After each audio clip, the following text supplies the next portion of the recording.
Quand même, c'est comment ça va de côté. Voilà. Là, on va faire un petit compte. On peut compter sur le sujet qui est sur le terrain. Celui de la RC, son mari, et pour sa belle famille qui est sur le terrain. Bon, d'accord, il veut de mon avis. D'abord, comme on n'a pas dit, c'est les commentaires. On raconte des histoires, on dénonce cette chose, on fait des petites propositions. Si ça plaît quelqu'un, on est ensemble. Si ça plaît pas quelqu'un, peut stop sur la vidéo, passer à autre chose, ou à tout le monde. Parce que c'est le cabal, comment c'est, tu fais ta vie, tu dis la personne s'est invitée, c'est quoi ce moment, c'est quoi ce moment, arrêtez-le, n'envoie pas ça sur moi. Parce que j'ai reçu il n'y a pas longtemps les piments congolais, c'est chaud, très chaud. On me sort à mal. Il a reçu, aïe, Kodia, votre voix, Kodia, même vous, Kodia, non. Bref, pourquoi ce sujet? C'est un sujet de famille. Vous savez, je dis toujours, chaque sujet n'est pas seulement pour une personne. Elle concerne aussi beaucoup le Camerounais. Donc, c'est de notre avis, si ça peut aussi faire comprendre beaucoup qui sont dans la même situation, c'est moins chaud. Voilà. Pour considérer ce sujet comme une sorte de sociologie à la marécageuse. Parce que pour nous, vient tout par le bas. Pour les autres, par le haut. Ouais, bref. Bon, le sujet, c'est quoi en fait? En fait, pour ceux qui n'ont pas suivi, c'est ERC qui est mariée depuis quelques années. Elle a des enfants avec son mari, mais apparemment, la belle famille lui fait voir tous les couleurs. Et c'est la mère de son mari, la traite de tout, méprise les enfants, parce que le West Indian ne descend plus qu'avant. Et le mari ne dit rien. Et même il paraît que la femme a fait venir ses frères, le frère du mari avec ses soeurs, la soeur du mari, mais c'est tant qui participe à la diabolisation de la femme. Elle est vraiment dépassée, elle a fait son sujet, on sent qu'elle est vraiment très souffrante. D'abord, je dois réfléchir parce que, vous savez, d'abord je vais dire à tout le monde qui me coule la crème. Chaque fois ici, nous critiquons aussi les femmes camerounaises qui prennent des maris en Europe, qui sont avec les maris sans occident et qui empêchent les maris d'aider leur famille. En passant, elle, par derrière, en aidant, elle, sa famille, elle. On critique à juste raison. Mais aussi, quand on critique ça, il est aussi important aussi de critiquer aussi les familles de maris qui exagèrent. On ne peut pas simplement critiquer un autre, c'est laisser l'autre. Il faut un juste milieu. Notre but n'est pas seulement de taper sur les gens pour le plaisir. Il est important de dire des choses qui ne font pas. Et que ces choses, quand je dis, c'est moi-même dans la même situation, c'est comme ça que je vais réagir. D'abord, ce sujet est assez parlant. Voilà une jeune femme qui s'est mariée avec 4 ans, qui est aux États-Unis vierge. D'abord, on commence par là, parce qu'on va dire c'est rien, mais c'est très important. Une femme qui a des vertus, une femme qui a une moralité, qui a été jusqu'à 24 ans, s'est mariée vierge. Pour beaucoup d'hommes, c'est un honneur. C'est un honneur sans fond, on le sait. 90% des hommes, pour eux, c'est un honneur. Vous avez une femme qui est vierge. Je ne dis pas que ceux qui ne sont pas vierges n'ont pas de mérite ou pas, non. C'est la réalité qui est là. Donc, le gars a besoin d'une femme qui a une bonne moralité. Et il y a maintenant, dans le foyer, maintenant, la femme se retrouve maintenant avec la belle famille, la mère du gars, qui demande l'argent chaque fois. Et le gars donne, il donne. Le jour où il ne donne pas, ça commence la diabolisation, ça commence à crier de tout. On crie la femme de tout. Un point d'abord qui m'étonne, c'est que, vous savez, quand tu dis les choses, il faut dire les choses comme si toi-même, tu feras comment. Qu'est-ce qui se passe? D'abord, j'ai lu le sujet de la fille, j'ai compris une chose que le gars n'a pas de caractère. Il y a des hommes comme ça, il y a des hommes comme ça qui subissent le BC familial, qui subissent le BC familial, et ça vient d'user. Parce que, quand on réfléchit bien, je vais dire à tous les gars qui me coupent, quand on sait tous comment est sa maman, parce qu'on le sait, le gars connaît sa mère depuis l'enfance, il sait comment ça, il sait que sa mère dérange, parce qu'avant ça, il sait que sa mère dérange. Il sait que sa mère... Bon, on va commencer pour la base, parce qu'il y a un truc qui m'a frappé. La fille dit, ils ne sont pas encore dotés. Elle n'est pas encore dotée. D'abord, parlons de ce problème. Moi, je m'adresse au gars de bain. On parle à vous là et à nous là, entre nous là. Vous savez les gars, on va se dire les choses terre à terre. Quand vous rencontrez votre femme en Occident, vraiment les gars, la première des choses, c'est d'aller la doter. Et si vous n'avez pas les possibilités, parce qu'on sait que ce n'est pas facile, envoyez votre famille d'aller toquer la porte. Vous savez, la nouvelle génération de Camerounais sont vraiment, beaucoup sont habitués, comme on dit, ils ont perdu la culture. Quand je parle de culture, souvent on dit vraiment pas tout de culture. Vous n'allez rien changer car la culture est la base de tout. Je passe par la culture et la tradition. La nouvelle génération oublie que nos ancêtres camerounais qui ont créé des cultures, des façons de penser, tout était fait avec réflexion. Sachez, vous les jeunes qui faites je suis évolué, tout ça, sachez que la tradition est faite avec raison. Rien n'a été fait au hasard. Tout ce que vous voyez comme tradition, d'autres, machin, toute cérémonie, a été fait avec précision. Même la polygamie a été fait avec raison. Ça n'a pas été fait juste parce que pour le plaisir sexuel. Ça n'a aucun rapport. Parce qu'on pouvait vivre sa sexualité comme on voulait sans besoin d'épouser. Mais la polygamie, tout a été fait avec raison. Par rapport au temps qu'ils vivaient. Donc, ceux qui viennent aujourd'hui crier polygamie, tradition, c'est la merde, n'ont rien compris. De toute façon, tout le temps, ça vous racclame. Dans ce cas de sujet qu'on parle, la dot est faite pourquoi? Parce que de nos générations, les gens pensent que la dot, c'est comme un fast-food. On passe sa commande, donne-moi, et puis voilà, beaucoup de jeunes filles sont là, vous les voyez. Donne-moi, elles pensent que la dot, c'est juste une étape comme un jeu. Je vais dire à tous ces petites jeunes filles évoluées qui sont au gros français là. Parce que vous savez, quand ça vous plaît, vous parlez de dot. Quand ça vous plaît pas, vous vous en foutez. Je vais d'abord rappeler une chose, que la dot a été faite pour un point très précis. Donc, le point a été fait pour un point très précis.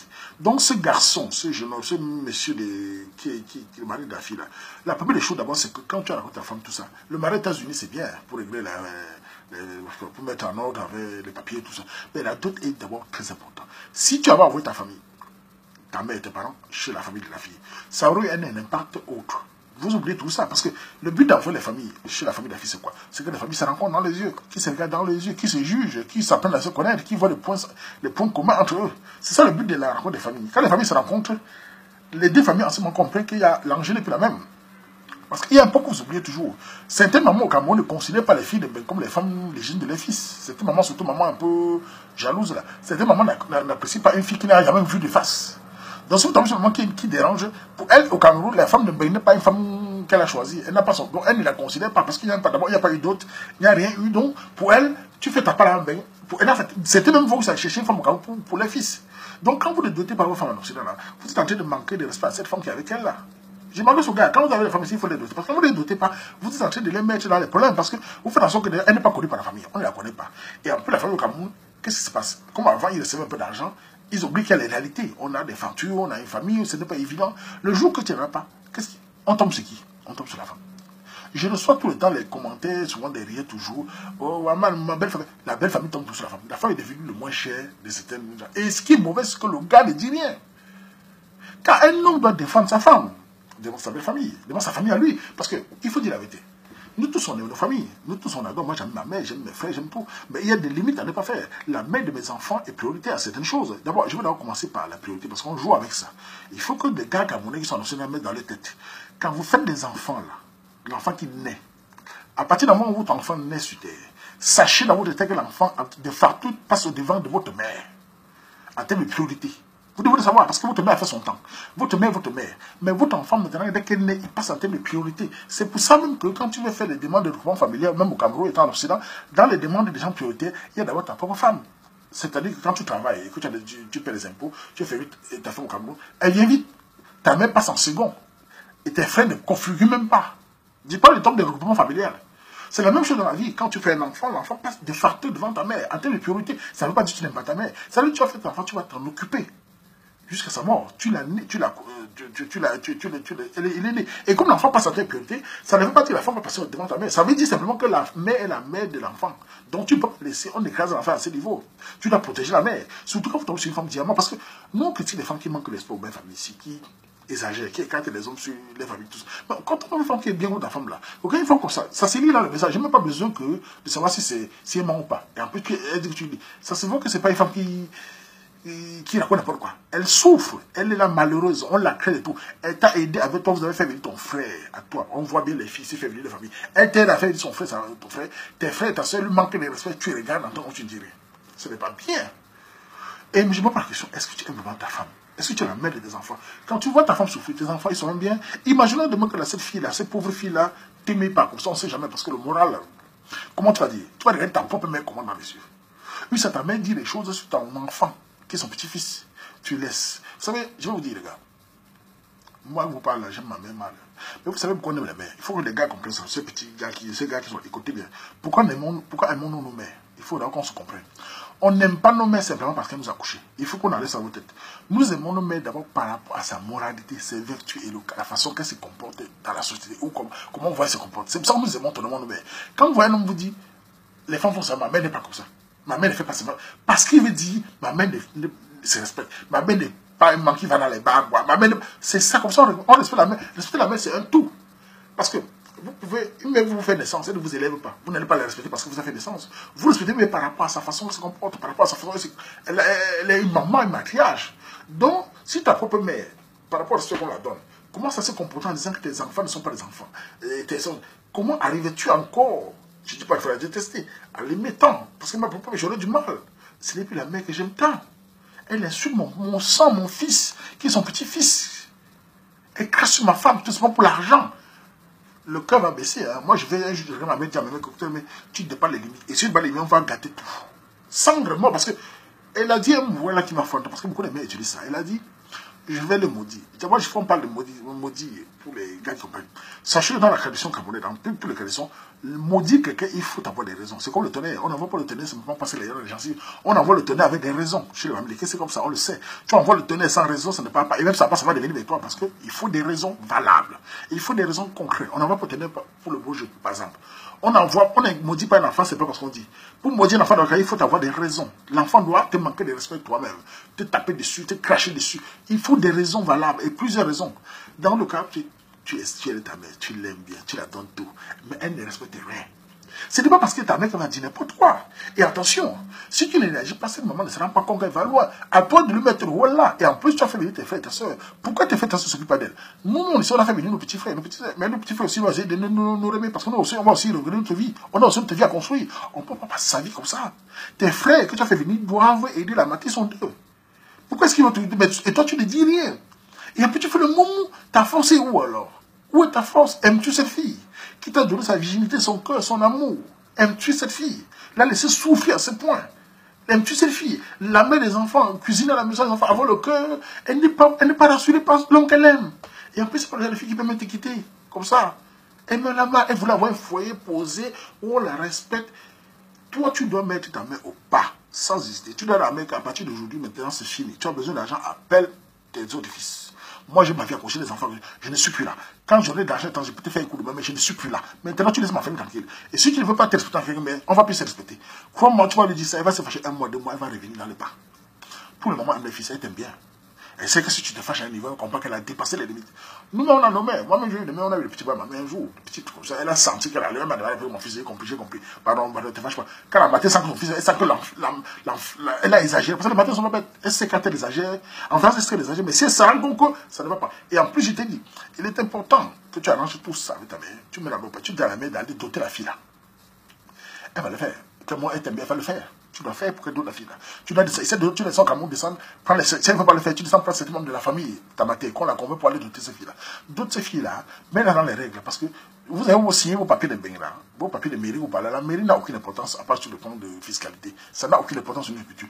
Notre culture, c'est la dot. On boit le vin de palme, on casse la cola. C'est ça qui vous rapporte de vos ancêtres, c'est ça qui vous fait une bénédiction, c'est ça qui rapproche les deux familles. Et à partir du moment où vous êtes une fille, les deux familles comprennent tout ce que l'enjeu. Chaque famille maintenant a l'œil sur l'autre. Chacun ne peut plus exagérer à un niveau. En général, c'est comme ça. Ça ne veut pas dire qu'on exagère par certaines familles, il y en a. Mais sachez que c'est très important. Donc, mon gars, vraiment, il faut faire tout pour mettre sa femme à l'aise. Il faut faire tout pour la protéger. Tu ne peux pas laisser la mettre sa femme à ce niveau. Moi, personnellement, je ne sais pas comment vous faites. Vous avez un enfant, une femme, elle souffre alors qu'elle ne dérange pas. Parce qu'on a vu les filles qui sortent le français ici. Elle ne dérange pas. Tu laisses son maltraite et tes propres frères chient sur elle. C'est même que j'ai des frères, même famille. C'est des frères de quoi qu'on va venir chez ma femme. C'est même quoi ça même. Et quand tu comprends par rapport, il dit oui, mais tu soutiens une femme par rapport à ton frère. Et alors, mon frère, même temps, pour me cacher la mère de mes enfants, il est qui? Il a sa vie à faire, ma soeur, sa vie. Qu'ils aient fait une vie qui me dégage. On n'est pas obligé d'être frère toute la vie. À un moment, il faut chacun commencer à regarder son courant. Ça devient même quoi. On les aide, mais ils arrivent toujours à nous empoisonner la vie. Et ils ne défendent même pas mon propre fils. Si c'est par rapport au gars là, imagine c'est mon fils. Ils ne défendent même pas par rapport devant la matière. Ils laissent son insulte, le neveu. Et ils sont quoi? Ils sont frères. Bref, gars, réfléchis. Arrête d'être mou. Tu continues, tu vas perdre cette femme-là. Et tu vas pleurer ça, il serait trop tard. Car tu as une femme qui t'a tout donné. Elle t'a donné des enfants, toute de la vie. Elle est bien. Et après, qu'est-ce que tu fais? Tu regardes, tu t'assois, tu soutiens, tu montes tes dents, tu fais ça. Elle t'a aidé à faire venir ta famille. Combien de fois aider les hommes à faire venir les frères et les soeurs? Elle t'a posé une famille pauvre. Tu crois parce que tu es trop beau, c'est quoi? C'est pas bon, gars. C'est pas bon. Franchement, moi, je voulais profiter pour dire à tous les gars qui me connaissent. Petit frère, vous savez, j'ai dit souvent certains jours, c'est pas seulement pour passer pour le moraliste, c'est aussi parce que nous vivons tous les mêmes choses. Hein. On est tous dans le même bain. Mais nous essayons chacun essayer de faire le juste milieu. Même nous-mêmes, ce n'est pas facile pour nous. Quand je parle de problèmes de couple, de problèmes de vie, problèmes de mariage, problèmes d'enfants, tout le monde passe par là. Tout le monde vit ça. Mais on essaie chacun d'essayer de voir le juste milieu. C'est ce juste milieu qu'il vous faut. Ce n'est pas de dire que vous devez être exceptionnel. C'est d'essayer de réfléchir pour poser la question comme j'exagère. Par exemple, le cas de Gassi, la fille la souffre. Ma famille à moi, elle m'exagère. Elle m'a aidé à faire mes frères et sœurs. Pourquoi ma mère peut dire ça? Il va falloir un moment que je dise à ma mère, maman, écoute, je t'aime bien, mais tu as dépassé les limites. Là, je te laisse avec ça. On ne peut pas continuer comme ça tout le temps. Donc voilà, c'était mon avis sur le sujet. Hein. Bon, voilà. Ceux qui ont des avis à donner sur le sujet peuvent les donner. Mais en tout cas, à la reste, comme j'ai dit derrière avec elle là, il est important de parler avec son mari. Son mari, il faut qu'il dise ce que nous disons tous. Il essaie de comprendre les priorités. La priorité d'abord, c'est l'enfant et la mère. C'est comme ça que ça se passe. Parce que notre mère va être notre mère. Mais elle a fait sa vie. Et tu as fait venir tes frères et tes soeurs en plan B. Je conseille toujours aux gars d'aider les familles. Mais quand tu as fait ton frère et ta soeur, ils doivent aider la mère, ils doivent prendre le relais. C'est le but. Ils ne viennent pas en Occident pour montrer les dents. On ne laisse pas venir en Europe pour venir montrer les belles gencives. On les a fait venir pour qu'ils puissent prendre le relais. Pour que toi tu puisses construire ta vie et les enfants. Car si demain tu t'aimes, que deviendra ta femme? Qui va aider ta femme vu la lui quand tout le monde s'en Qui va les aider? Tu seras où? Tu seras bien, tes enfants vont devenir malheureux puisqu'on les méprise. Personne ne demande les nouvelles. Mais ça, c'est vraiment... Toi l'homme là, tu m'as dépassé. Hein. Franchement, ça, je suis surpris. Hein. Comment un homme peut être avec sa femme qui ne dérange pas comme ça? Ils ont des enfants. Ses frères sont ici. Ils ne passent pas à regarder. Tout le monde s'en fout. Et il arrive encore à les aimer. Mes frères ne peuvent pas faire ça, mon enfant. Jamais. Mes soeurs ne peuvent pas faire ça. Je ne veux plus les aimer. Je vais les raider de la carte. Sans hésiter. Ils ne me servent absolument à rien. C'est des gens qui nous sont nuisibles. On est frères, on n'est pas seulement frères par rapport au sang. On est frères aussi par rapport du cœur, par rapport au respect qu'on a pour l'autre. Le sang, c'est rien. On peut être frère de sang et puis on s'est jamais vu. Mais le rapport qu'on a entre nous, si vous méprisez ma famille, vous méprisez ma femme. Si ma femme dérange, j'essaie de voir ce qui ne va pas. Mais si sur un frère ne dérange pas, et après vous méprisez les enfants. Vous méprisez les enfants, vous ne passez même pas regarder. Et vous me parlez de frère. Car tu exagères. En tout cas, moi, je suis dépassé. Hein. Franchement, cette histoire-là, au-delà de... ce qu'on peut dire, ça me touche beaucoup de voir qu'un homme peut laisser sa femme à ses niveaux. En tout cas, c'était mon avis pour le sujet. J'espère que vous avez compris. Mais bon, c'est vraiment terrible. On fait comme ça. Tchatchepunga à tout le monde. Mais Ngabe, Makamazo, là, je m'en vais, mais je viens plus.